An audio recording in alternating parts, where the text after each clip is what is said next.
Hello guys, today's episode is about dyslexia and how it affects anxiety. Now this is really valuable because I feel I had a conversation with someone to really help them with this and kind of reflecting what I said in that conversation so it could help you with an action plan and a step-by-step process in place. Anyway guys, I hope you enjoyed today's episode and I'll see you all again soon. So the big question is this: how can dyslexics like us create a place, a community, a tribe where people at any stage of life can come and solve any challenge, amplify their strengths, and ultimately help them become who they were meant to be, or in other words, conquer their dyslexia? That is the question, and this show is the answer. My name's Theo Goff, and welcome to the Conquering Dyslexia podcast. Hey guys, I hope you're doing good and alright. Today I want to talk to us about dyslexia and anxiety, and really more specifically talk to you about this conversation I had with someone who was struggling with their dyslexia and their anxiety for multiple different reasons. And kind of the advice I gave him, now this wasn't really in-depth advice.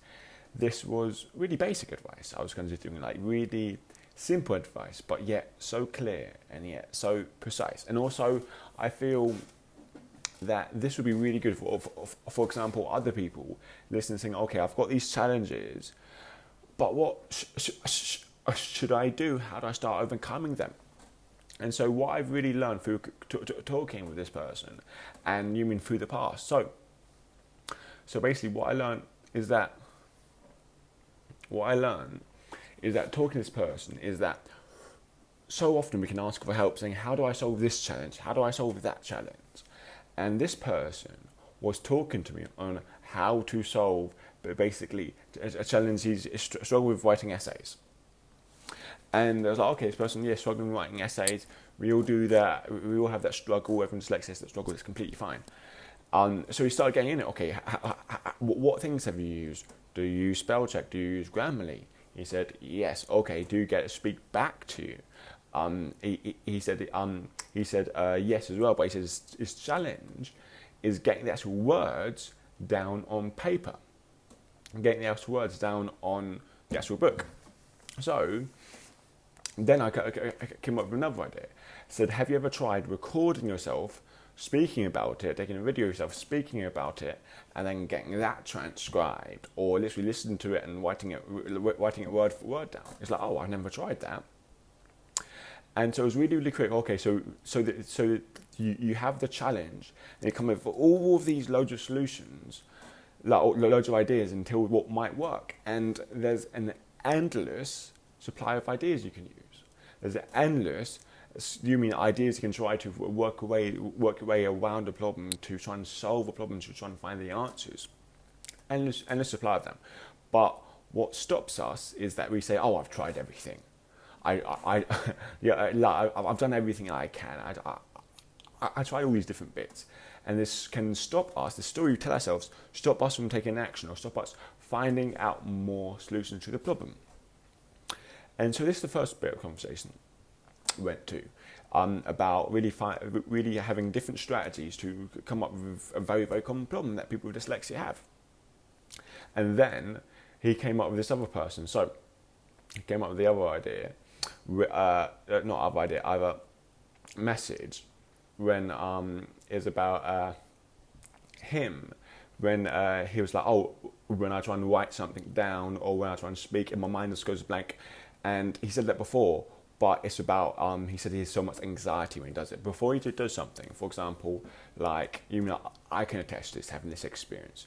Before I speak something, before I write something down or something, a text message, when I'm doing this or that, I can have this anxiety build up. Because in the past, I've tried at these particular things and I failed at these things. Therefore, I got a negative association towards that. So then it makes me a lot more harder to do it again, because my body can build up this thing, and eventually it'll become an automatic response, like anxiety, where instead of trying and failing, my head would go blank, so I couldn't even try. So that's what this guy would have. Okay, so as soon as he smashes that, I'll be like, okay, that's your real problem. Your real problem isn't the fact that you find it hard to do essays. The real problem is that there's this anxiety building up with you from all these different things, of doing all these different tasks. That is one of the biggest issues.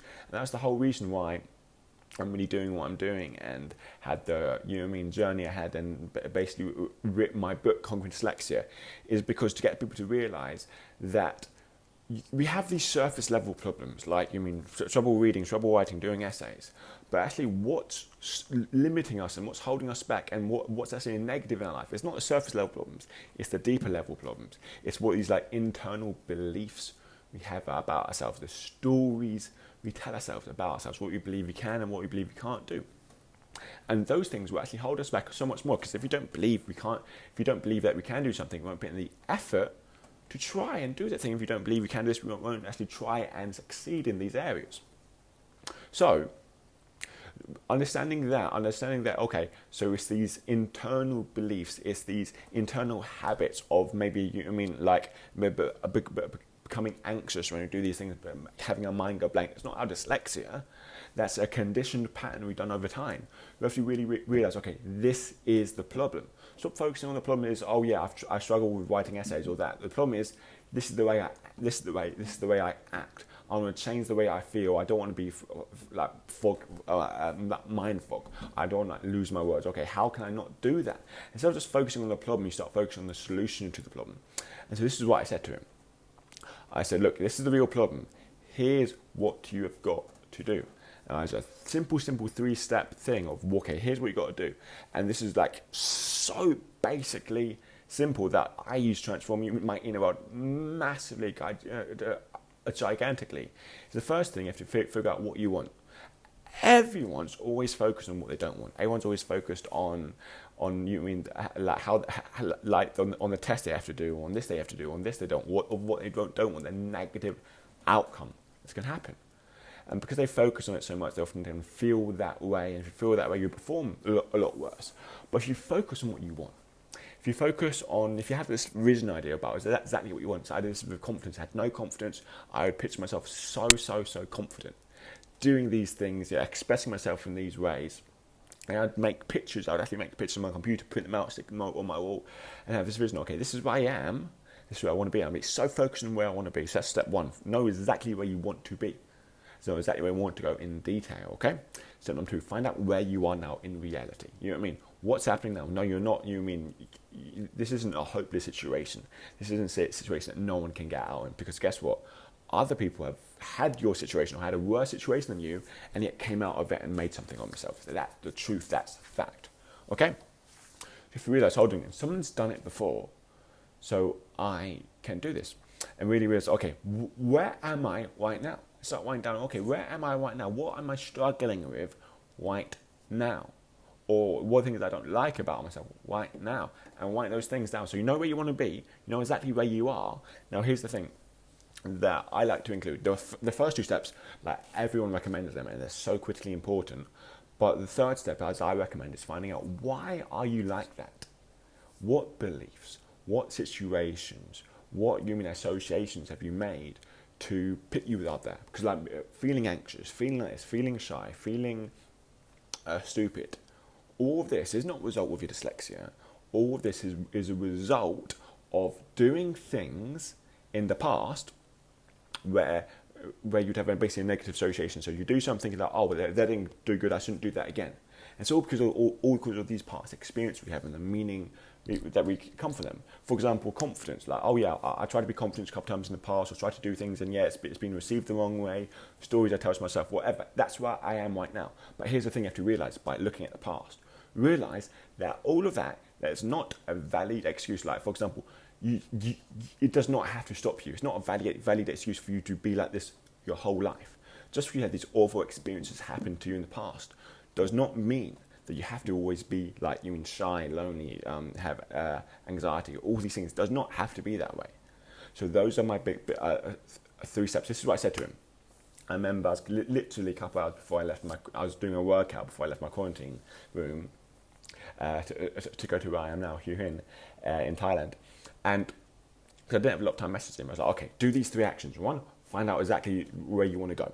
Number 2, find out where you are now and like write these down in detail. Number 3, like really realize why you are where you are, and realize that thing doesn't have to stop you. And then say, take responsibility for it. It's up to you to improve. No one else can.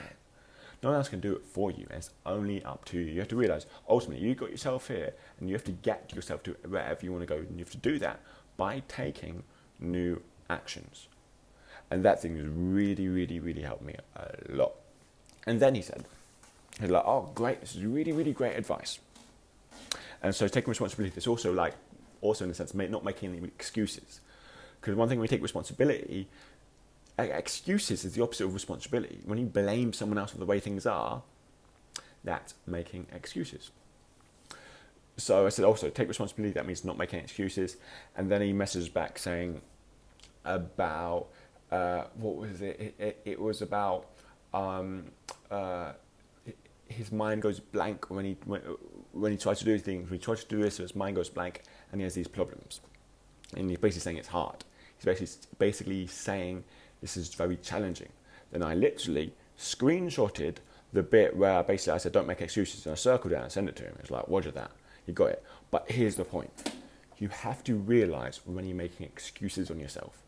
Please do the first 3 actions of getting where you want to be. But realize when you're making excuses of yourself that they are not valid. When I say they're not valid, that you don't have to accept them. Because in order to get to where you want to go, you have to not make excuses for why things are the way they are. You have to see, okay, if things are the way they are, I don't like it, but I'm going to do whatever it takes to get to where I want to go. And in doing that process.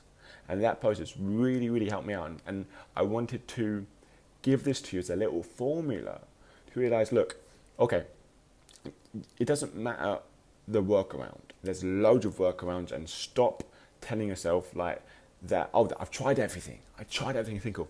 You can keep thinking, keep trying more things, okay? But realize ultimately it's an inner game. It's an inner game. Like you mean, Tony Robbins said, 80% of all the challenges we face are internal and 20% is external. Like psychology, 80% of everything, and strategy is 20%. So realize we got to work on our mindset, work on our psychology, work on our connections, work on our unconscious routines and habitual patterns we do. And then take responsibility. Don't make excuses of yourself. Keep moving forward. Anyway, guys, I really hope this would help us. Really moving forward. Okay, we have anxiety. Of course, there's just so many techniques to help with anxiety, but the biggest one you have to start with is knowing where you want to go, knowing where you are now, and knowing why you are where you are. And once you've got that, you can start really making progress and start making excuses for where you are. Anyway, guys, I hope you enjoyed today's session. I'll see you all again soon.